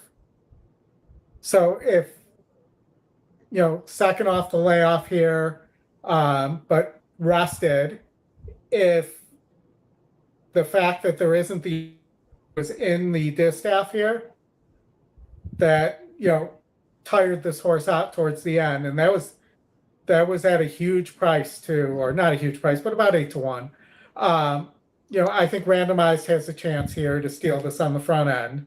I think Randomized is going to go fast for sure, because the other Chad here, Raging Sea, needs some starch taken out of Idiomatic, and I think it also potentially could set that up for Pretty Mischievous, who is second off the layoff and has some big works. And maybe this time is able to run down Idiomatic based on the pace here. I loved Idiomatic last year going into the Breeders' Cup. Not Idiomatic, I mean Pretty Mischievous going into the distaff, and Idiomatic ended up winning. Pretty Mischievous scratched, so we never got that matchup. And then you got that matchup off a long, long layoff for Pretty Mischievous. So I think this horse could be ready to fire and fire hard here. And at 6 to 1, I think that's a gift if you get that. Okay, I hate to be to make it too simple, but I'm on the same exact horse. I love Randomized here. The only concern I have is the other speed. Now, to me, I'm using 2 horses here, and again, this is a dirt race, so I'll be going pretty heavy on this race. It's one of the key races for me, and I'm throwing out Pretty Mischievous. To me, I don't know what it is. She's won at the distance. She kind of inherited the lead in the test at Saratoga. And I just, she won the Acorn last year. I know it's hard to, knock her, and she won the Kentucky Oaks. So people say, well, I have an opinion on this horse that I just think that even though she won a mile and eighth, I think that maybe that may be her total limitation. And to me, I'm using idiomatic and randomized, and I'm hoping that randomized can wire this field. The one thing I going to concentrate on, the mile and an eighth and mile and a quarter 2-turn races at Saratoga. In the past years that I've been there and watched these races, which dirt races, 2 turns or races I key on, that it's much more likely the race is going to be won on the lead or in the first 3 turning for home, unless you get some kind of rapid pace meltdown. It's hard to close on that track going 2 turns. Now, with moisture in the track, it makes it even more difficult. I'm going to assume it's going to be some moisture in the track. In any case, I think that the one, Rosario is going to gun this horse. That's going to be his instructions. Now, I am concerned with Tizzy in the Sky going because it's Kendrick Carmouche. Idiomatic is just a game filly. You got to use her, obviously. So I'm going to take the shot and put randomized on top of idiomatic, and I'm going to be playing verticals here. Horizontals, and I'll be using the 1-5 and try to move on. And I'll add one other thing against Pretty Mischievous, and that is, in graded stakes company, 0 for 2 on a wet track. And those are the last Correct. 2 races. Correct. If it's good, I probably don't mind as much. But if it's sloppy, this has probably been a toss for me. Right. And also randomized, one other thing I wanted to add, a lot of people that I've talked to or handicappers that I've heard are very concerned about her Ruffian. This horse went off at odds on and from the inside post, took the lead and kind of didn't look great packing it in, and lost to a Soul of an Angel who's in this race. But I think that, again, it's a total prep race. This horse also didn't win her first start at Saratoga, came back in the second race and aired. And even though it lost the Acorn, I think that was too fast, too soon for randomized. And also randomized barely lost to Idiomatic in the Breeders' Cup to Steph last year. I think the tables can be reversed this time. So let's go 1. There you go. And I'll add one more handicapping point that's a negative here. I just ran the wet GSR for randomized, and you have a 23-point decrease in the wet track GSR on randomized. So that's definitely a knock. I'm a little concerned about Rosario actually breaking aggressively there as well. But, my feeling is that Idiomatic's going to find a way to not win this race. Okay. And so let's move on to let's get over to race 8, Oldie. Race Woody 8 Stevens, the $500,000 grade 1 Woody Stevens Stakes. We got a pretty big field here. You got Nutella Fella. I enjoy that name, but I'll turn it over to you guys. Horses 2 for 2 for contestant 2, by the way. let me tell you, this is my best bet of the day, David. Okay. I love this race, by the way. Go ahead. Yep. Prince of Monaco. Love Prince of Monaco in the Breeders' Cup Juvenile. Didn't turn out the way I had hoped there. But I think Prince of Monaco going 1 turn is a better horse than Muth, and has beaten better horses going 1 turn. The horse is working like a champ, and can rate, can be on or near the lead. You look at the workout note is rating and just basically coming on in these works. You have a 1 of 36 here at Santa Anita, and gets Pratt. I think Prince of Monaco rolls here, and I may play a a randomized to Prince of Monaco double here and try to hammer that. Okay. Yep.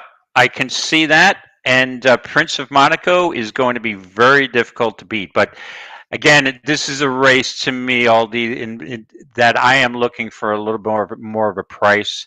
Will I use Prince of Monaco? Because I will be playing horizontals starting with the race before. Yeah, you have to use Prince of Monaco based on the workouts. This horse is a Speightstown. Did he really want to go a mile and a 16th when in the Breeders' Cup Juvenile? I don't know, and that might have been the reason that this horse finished 5th, but it also had a trouble line. So very logical horse here, very, very logical horse. There is a lot of speed in this race. The one horse I know I don't want is number 1, Bookham Dano. These horses who go to Saudi and Meydan and come back, that's a big trip. With the way I look at it, you have to show me that it didn't take a lot out of you. So I always never want to bet them first time back. I don't care if they're grade 1 winners. You got to show me that you can recover from that. There's 2 horses here that I had some interest in. I don't really like Nash. So I was looking for some value here. And the one horse I came up with, and I do have a concern with, but I'll talk about it, is the 4 Valentine Candy. This horse has been favored in the last 4 out of 5 races. He broke his maiden over the course and maiden special weight on July 23rd, comes back in the hopeful on closing day, and got eliminated totally at the start. So we don't have to. We can look back and basically beat moderate competition at Oak Lawn as the favorite, and then Turfway Park. You can throw out that synthetic race, in my opinion, first try on the synthetics, and comes back at Oak Lawn in a pretty modest field and wins. This horse is won over the course. This horse seems to be sitting on a big race. I like the workout May 27th. It's Asmussen. Asmussen always seems to win up in Saratoga on big days.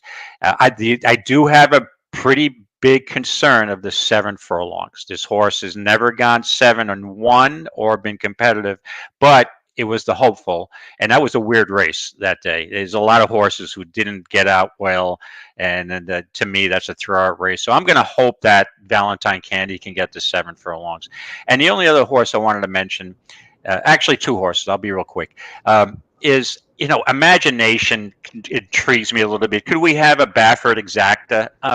Possibly. I mean, I was all over Imagination in the Preakness, and I couldn't believe that the Tory didn't get the lead there. And Chris picked the winner, Seize the Gray, and Seize the Gray goes great on and off track, got the lead, and I'm like, that's what the Tory should have been doing.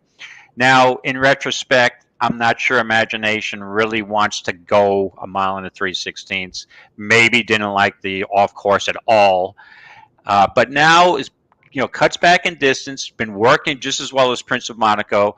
Do I think this horse can win? No, but I will be using this horse. So I'll be using Prince of Monaco with Valentine Candy and Imagination, and I will be putting Valentine Candy on top. That'll be my number 1 pick. And the only other horse I want to throw in there is the 11 Maximus Meritus.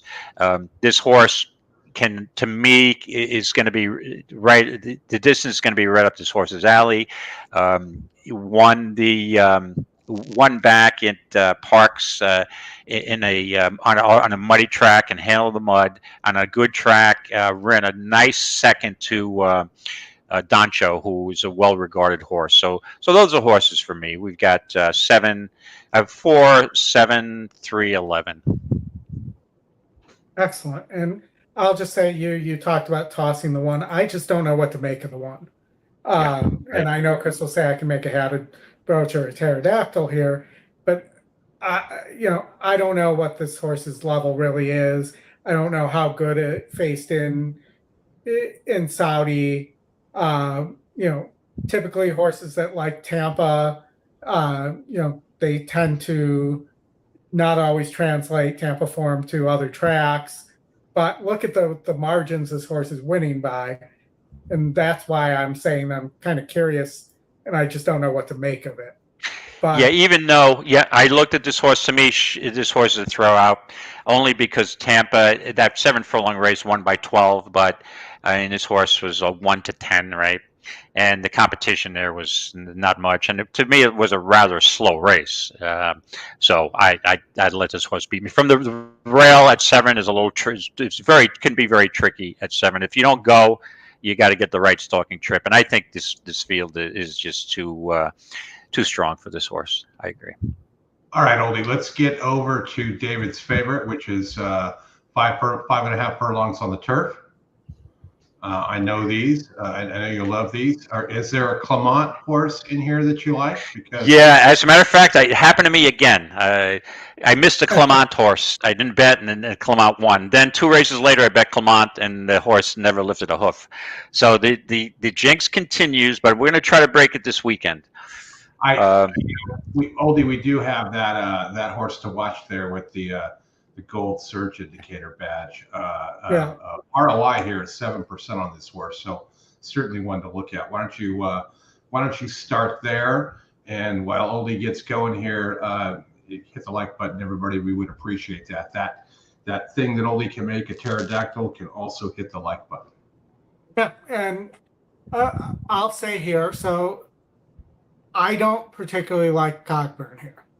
This was the favorite I'm most against the entire day, so I'm probably going to be wrong.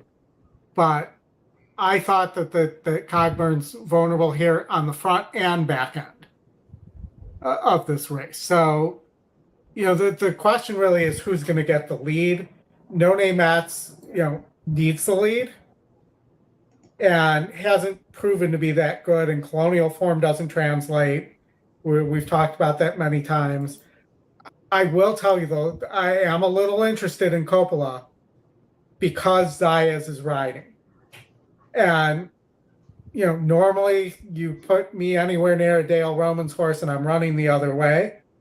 But the fact that he chose Zayas, who's a get out of the gate early speed rider here, for a horse that seems to be the speed of the speed here, even though it hasn't gotten the lead at 5.5 furlongs since no, not at all. I think this horse has a chance to steal this at a huge price on the front end with Zayas riding. Okay, I'm sorry. Go ahead. Go ahead. I want to hear what you were going to say. Yes, I approached the race very similar to you. When you compare it to the other 5.5 furlong race that's carded for Friday, that seemed to have a ton of speed. This race doesn't necessarily. To me, that some of the best horses are just dead stone closers. Big Invasion. I mean, I maybe throw a little bob on this horse to try to break the jinx. 3rd time off a layoff, but this horse needs a pace up front. Has won 2 or 3 over Saratoga, so I will be throwing this horse in because sometimes the jinx has got to be gone at some point, right? And the Appleby horses, they both are closers, right? Star Mystery and the one on the outside, Mischief Magic, who I actually really like. This horse, though, has no speed and tends to get off slow. But I will be using most likely Mischief Magic. I can't let Charlie Appleby beat me on the turf. But the horse I was interested in, I want somebody with speed, right? And I do think Coppola has a chance. I'm on the same angle as you, Aldi, with Del Romans on the turf. I'm not a big wagerer of that type of move. So the horse that I'm looking to put in there as my top choice is a New York State bred number 3 Dancing Buck. I mean, this horse is a hard hitter. 7 for 21 lifetime. If you notice, most of the 21 races have come in open company, not New York State breds. This horse has positional speed, even though it likes to lose to Thin White Duke pretty often, which is Steve Christ's horse. But that Thin White Duke is going to me, with the rail post and coming from way back, is going to be compromised. So, and I think Dancing Buck can stalk Coppola. And but if one of them gets off slow, if Coppola gets off slow or Dancing Buck gets off slow, it's going to benefit the other horse. So I'm going to be on Dancing Buck here. Dancing Buck with the Appleby horses, and I'm on the same page also that I don't want any part of Cockburn. Let's look at the 6 real quick, Goldie. Before we look at the 6, I'm going to run the race sim real fast because I want you to see the 2. Zark. I've been waiting to say that all day. Performs very well and did win the Shakertown at this distance, a grade 2 against 74s on good turf, so a little moisture isn't going to bother this horse. This is another horse like the 2 who ruined everybody's tickets on Kentucky Derby Day that's not in the picks and not in the top win percentage, but needs to be accounted for. Okay, fair enough. We did have a question. That 6 horse, Goldie. Star of Mystery, and this goes back to the angle. And David, I know you saw my tweet because I saw you like this about the Appleby angle, which and it's a 3-year-old filly that he's bringing over to run against the boys, as Jason pointed out here. Yeah, but the question should be, why is Appleby on Mischief Magic and not on Star of Mystery? Well, it could be he had his choice. There could be owner issues there. Who knows? But he's ridden the horse before. To me, if you go with the Appleby horse that's carrying a Buick on it. Yeah. But let me put it that way. I do think Mischief Magic could, if this race ends up going faster than we think, this could set up perfectly for Mischief Magic, who I think is the best closer. So we do have a comment here on thinking the 1 could be the bomb of the day. Take a look at that real quick. The Thin White Duke. The 1, I think David said it well. The 1 post is a very, very tough post to close from in a turf sprint. Right. And yeah. And this horse is also lost to Cogburn, Arzak, Coppola, beat Big Invasion. Again, another New York bred, and this horse needs a pace, and he's got to get the traffic, weave through the traffic. Do like the workout, but I think this horse, to be in a grade 1 here, this horse ran in the same race last year and was 55-1 from the 6 post, and didn't really lift a hoof. I think this horse may be a little over his head, but I almost guarantee you this horse is going to win a sprint race at Saratoga this summer. Yeah, I would agree with that. Oldie, Saratoga race 10. Race 10. We've got a dirt race, and it's on from the Wilson Chute, going a 1-turn mile here. Thoughts on this, gentlemen? David, you want to go first on this one? Yeah, I'll go first because you're right up my alley here with dirt. Met Mile is always one of my favorite races. I remember back in the day, used to always go on Memorial Day. It was tradition. It was on Memorial Day. And the first horse I ever saw run, I was so impressed with, was Forgo. Now, I'm really dating myself, but Forgo was the type of horse who lagged in the back and made 1 run.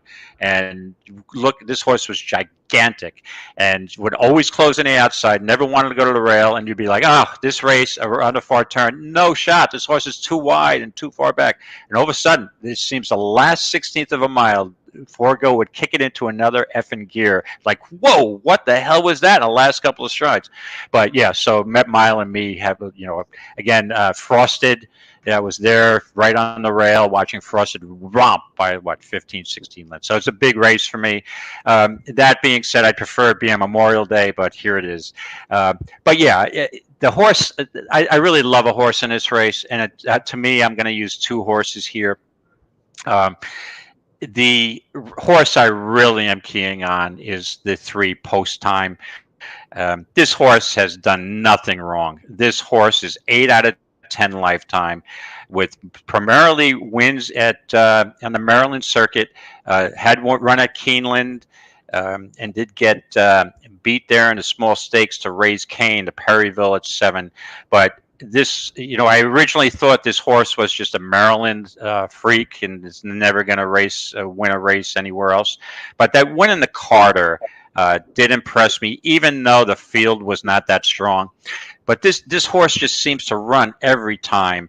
And the Westchester, this horse, the pace was slow. Messier just had a clear lead. You see the first fraction was 23-1 on a very fast track that day. So this horse had really no chance and still rallied against the slow pace. And also beat Charge It, who I'm not sold on.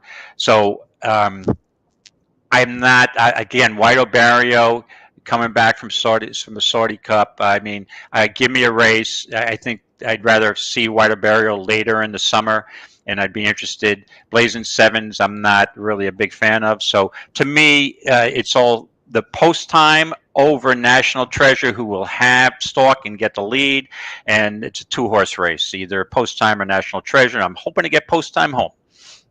Oldie, before you comment on that, I just want to put this up here. Dan is saying that Buick is on the 12 horse in the last race because he would not make rate on the 6.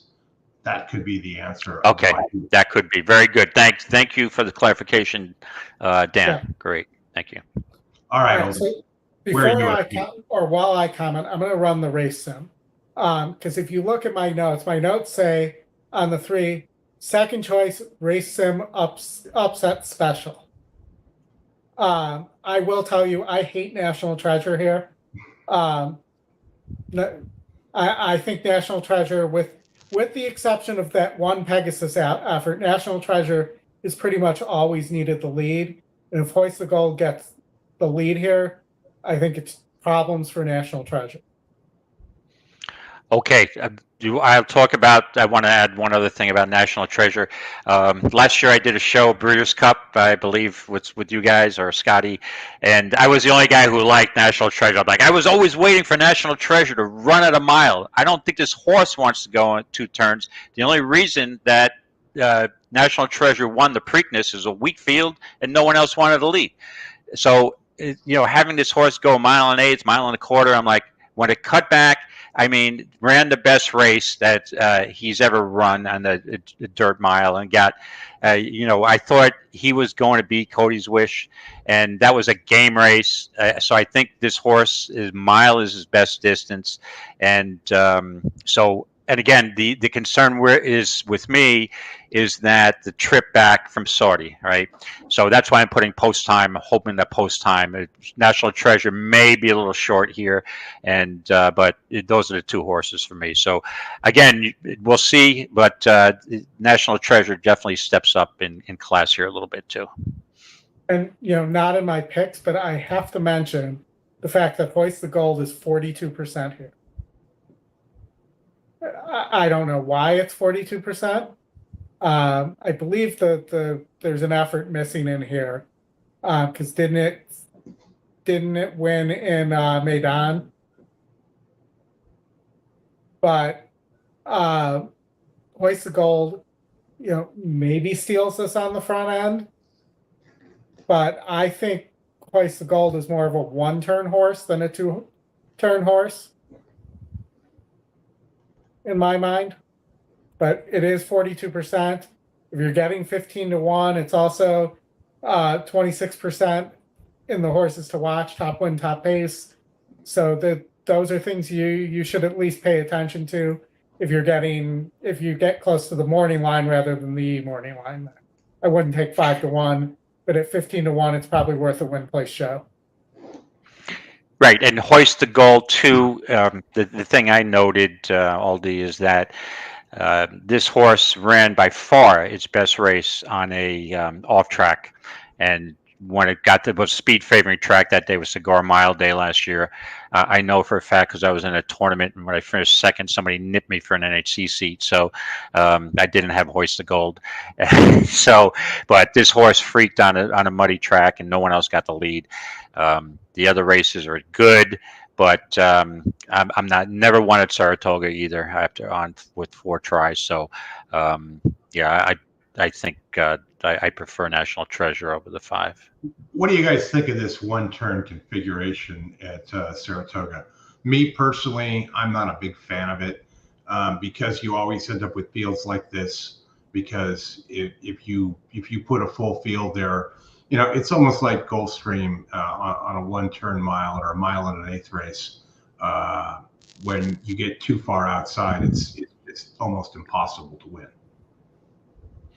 Yeah, that Wilson shoot that they introduced last year, I'm not a big fan of either. But you can get compromised there. But we'll see. Just I'm hoping that all these races get run truly and there's no kind of issues. And the one-turn Wilson shoot races do concern me about that with that factor. But we'll see how it goes. All right, Oldie, let's go over to Saratoga Race 11, the Grade 1 $1 million Resorts World Casino Manhattan Stakes. Field of 9 here. This looks like it could shape up to be a pretty good race. Yes, Curious to hear what you guys have to say. Oldie, let's start with you because it's turf, and then we'll go to David. All right. So I thought this was a terrific race. Program trading, could win.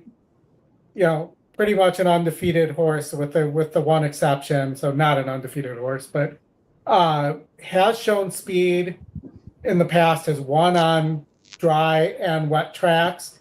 Normally this would be a horse you would say, this is a single, this horse is going to go off at 3 to 5. But in this race, you also have measured time for Appleby. Grade 1 winner overseas, ran really well at Maidan, and gets Buick there. Huge GSR 98 there by Frankel. And beyond that, you also have Nation's Pride, the other Appleby. And again, you got to pay attention to which one Buick's riding. But Nation's Pride has a win at Saratoga in a Grade 1. Was the favorite in the Breeders' Cup turf at Keeneland in 22. Then went back to Europe and spent the 23 in Europe, winning a grade. Came back to Woodbine, won a Grade 1 at Woodbine, won a Grade 1 in 23 in Europe, and is second off the layoff. Didn't show well in the Man of War, but I think that the cutback in distance is right up Nation's Pride's alley, and I think this horse is dangerous as well. And then my upset special potential here is the 4-strong Quality, who has a 40-point pace advantage over the next horse. And, won the Knicks Go on dirt, won the Bradley at Fairgrounds on turf, has real speed. The question for me is, will it get 9.5? David, your thoughts? Okay, I'm surprised that you didn't mention anything about my favorite horse of the day on the turf. And again, I'm going a little. I don't think, number one, I don't drink Manhattans, and I haven't hit the Manhattan in years. I don't know if I've ever hit one, and I think this was one of the races I was referring to, where Chad Brown a couple of years ago had like 4 horses, and he won with the 12-to-1 shot. It didn't look like it could run against it was looked overmatched. So I don't have good success in this race normally, but let's try to change that. I'm tired of getting beat by Charlie Appleby because I'm always looking for an angle to play against him. But I will use, I probably use both of his horses if I'm playing horizontals. But the 2 horses I'm really interested in, the horse I will key on in the win slot, is Program Trading. This horse has done nothing wrong. This horse is 5 for 6. Had broken its maiden at Monmouth, which normally when Chad sends his horses there, you may think that's the second string. Wrong, not in this case. This horse went back to Belmont, won easy as an odds-on favorite. Won won over the course on a yielding course, wire to wire, on a nice slow fractions, barely held on. Again, beat Farbridge and Webslinger. That, to me, that race was not reflective of a Grade 1 race. It's just my opinion. I don't think it was that strong of a field. Then ran against Integration, who was the hot commodity that day. Everybody was all over Integration, in the Virginia Derby. So that was a good race.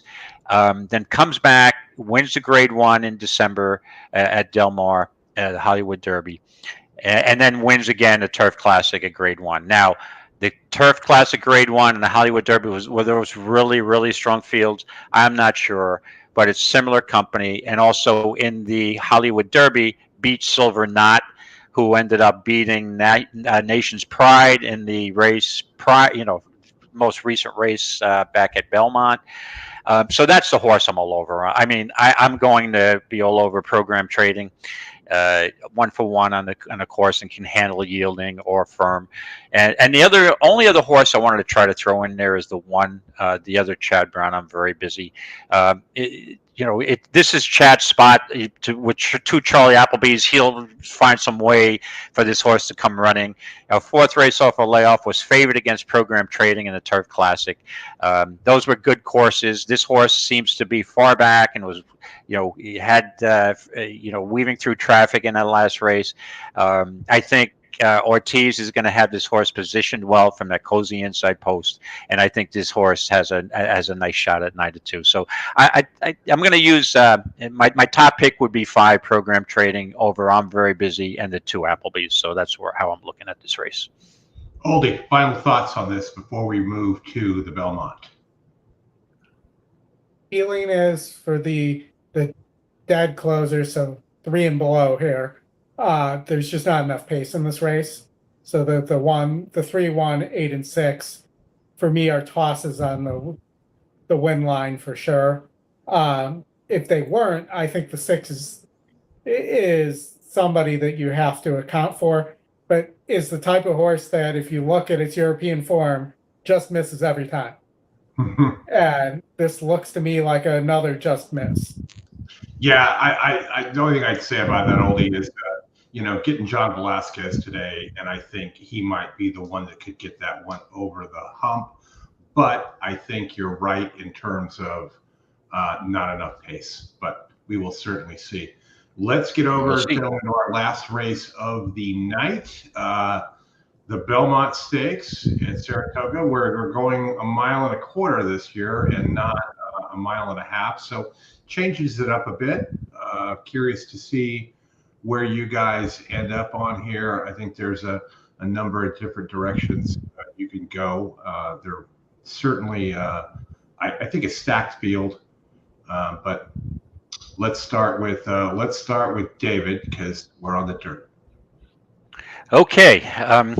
The one thing I'll say here is, to me, the 2 best horses in the race are number 9, Sierra Leone, and the number 3, Mystic Dan.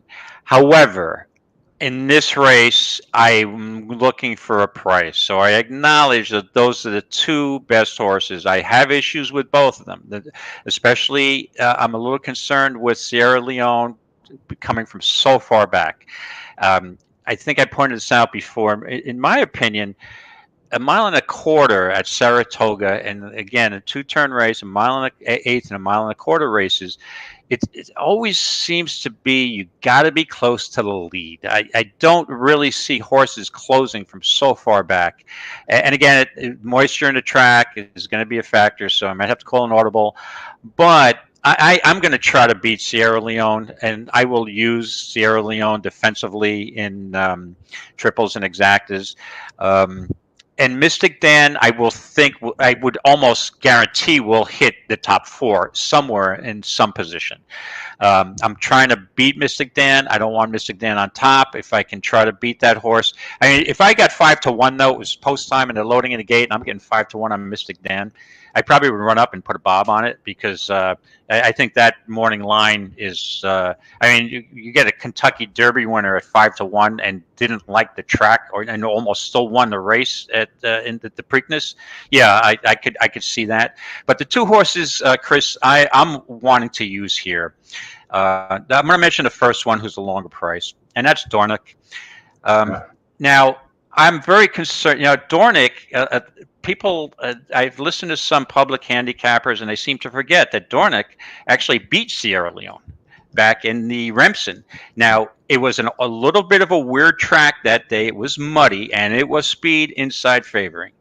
So they came down the stretch, and Sierra Leone passed Dornick.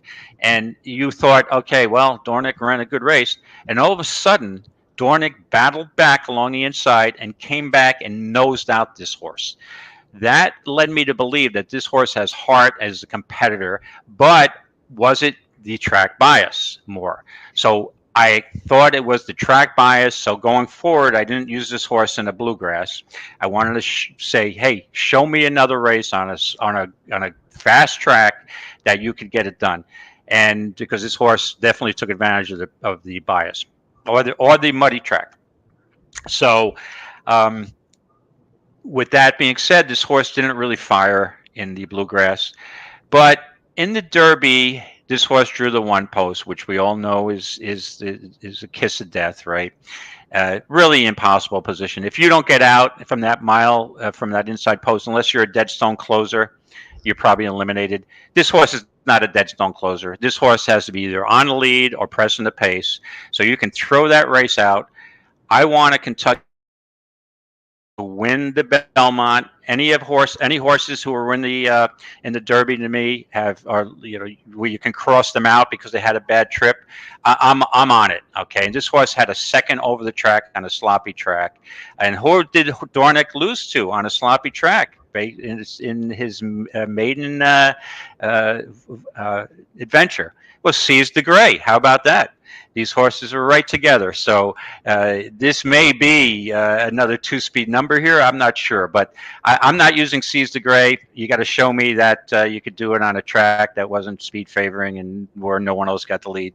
The other horse I want is Resilience. I think Mott coming back after deciding, well, maybe this horse doesn't want to go 1.25 miles.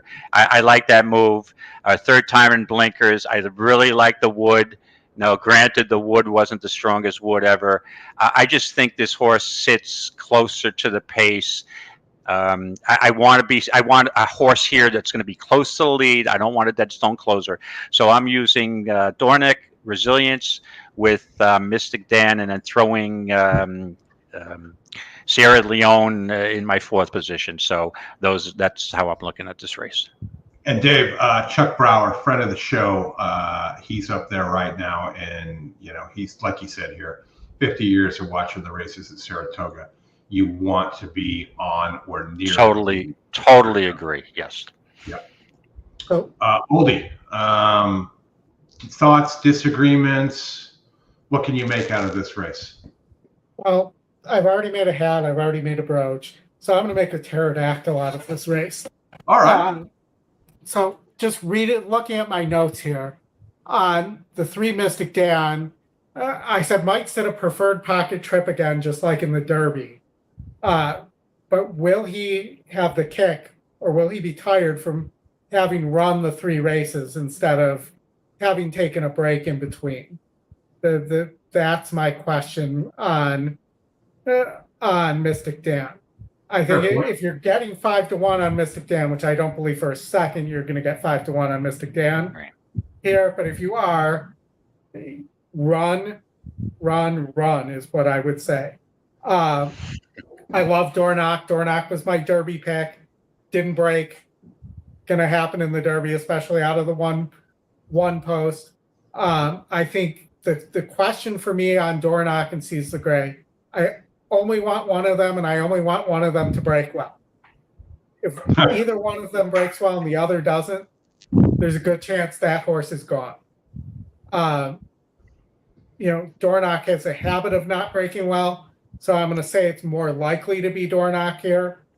But to me, you could get a huge price, and you could get 8-1 on Seize the Gray. I also don't believe Seize the Gray is going to be sub 5-1, or will be sub 5-1. I don't believe you'll get over 5-1 there. I really don't like the Wise Guy horses, the Pletchers here. Mind frame, Scotty would say horses below 70 don't win grade 1 races. And I don't like Antiquarian either.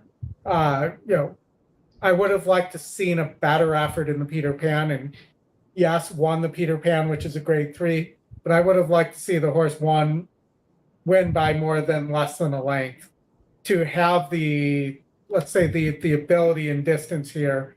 And you're getting almost a 20-point GSR drop as well, going 10 furlongs. So for me, those two horses were tosses. I've always hated Honor Marie. I don't get Honor Marie. I don't get why people think that this horse is going to win here or win there. This horse doesn't win. And lastly, the Wine Steward, the long shot, I think you have to mention it, but hasn't been able to get home since Saratoga as a 2-year-old. Did win at Saratoga, though. So if you're going with the Saratoga angle here, this is a by Vino Rosso. Maybe this horse who has won here at Saratoga is the. Those are my thoughts. All right. Well, okay. Well done. Just a quick question for you. Any love for the Wine Steward at all, or not for the long shot? That's who I just. Can I? Yeah. I'm sorry. He just mentioned the Wine Steward. I will tell you, I want no part of the Wine Steward. To me, the Wine Steward is a shorter distance horse, and I don't think this horse has any shot at a 1.25 miles. Antiquarian, anything out of the Peter Pan, I'm a little reluctant to jump on, even though the time of the race was pretty solid. I'm just taking a shot that I don't want anything out of the Peter Pan. Antiquarian, maybe towards the end of the year, will this horse does have some upside, but I don't like Antiquarian today. That in the Derby at Saratoga. I think Protective out of those horses in that race probably got the most upside, and by the end of the year, Protective I would probably like going forward towards the Breeders' Cup. But Wine Steward not for me. All right. Well, I think we've come to the end of our journey. A lot of grade 1 races, a lot of great racing on Saturday. It continues on Sunday, and then we'll go back down to Aqueduct for the Belmont and Aqueduct meet there. But thanks everybody for joining. Hit the like button. Also, I would be remiss in not remembering the day. Today is the 80th anniversary of D-Day. And correct. We would not be handicapping these races and doing all these things if it wasn't the sacrifice of the greatest generation ever that got us through there. So we appreciate them. We remember them and their sacrifice and everything else. Go to X. There's a lot of good videos. There was guys that have been out there that haven't been there since they were 18 or 19 years old. Yeah. And these gentlemen are all in their 90s now. I mean, next year could be the first year without veterans there at those ceremonies. So, Jason, Saturday showtime is 1 p.m. Eastern time. We will be back on tomorrow at 4 p.m. Eastern time for the late pick 5 at Belmont, as well as whatever other racing we have to cover in between all those. But gentlemen, thanks. Great conversation. Thank you again to Rachel McLaughlin and to Kenny Davis. And we will see you tomorrow, and we'll see you again on Saturday. And I put in the link in the chat. There's like 7 or 8 spots left for the Zoom tomorrow night.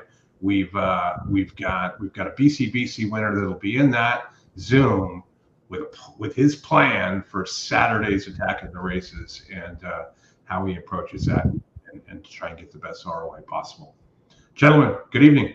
Hey, thank you, everybody. Thanks, everybody, for tuning in. Just really appreciate it, and I love doing the show. And let's cash this weekend, everybody. Let's go. Let's get it done. Okay, David, you have something to throw up in the air? Thanks, man. Have a good weekend. Up in the air? Oh, yeah, here you go. May the horse be with all you horse players. Here you go. Let's bring it home. So, Bye-bye. thanks, everybody. Bye. That's it. Good night.